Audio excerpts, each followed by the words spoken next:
All right guys, Nick Drossos. Today I'm going to be talking about how to use pepper spray. Now this is the pepper spray we normally know of, the more conventional one where you hold it this way, click it and aim.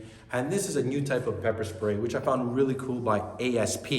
And what's really interesting, and it's unique to ASP, one, it's obviously a keychain.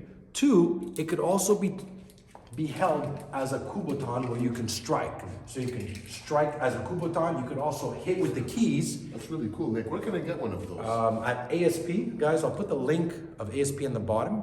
And also, when you click it here, it can be used as a pepper spray this way.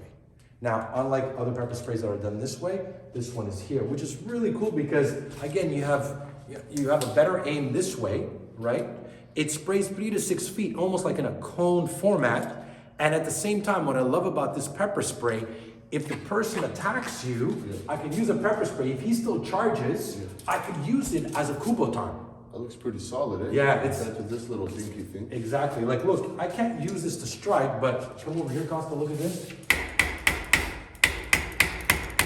So you can tell that this one, I would be relying on my fist, which is fine. But over here, I could also be striking with this edge where I could still punch. I can strike as well. Clinch me, John. I can still use it. John, tell me if you feel this.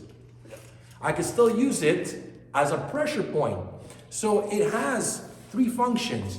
I can use the flare key, I can use the kubotan, and I can spray, right? Or I can start by spraying, and if I'm in close quarter, and he still attacks, well, guess what? Now I'm using it as my hand, I'm using it to strike, I'm using it as a pressure point. So this is a great tool, guys. I really love it. I got one of these for my girlfriend. If you guys are interested, I'll put the link of where you can get this pepper spray. And as well, I'm gonna be doing a free webinar, and I'm gonna be doing a giveaway. So click the link to join the free webinar. And at the end, I'll be giving this awesome ASP Defender 2 for free.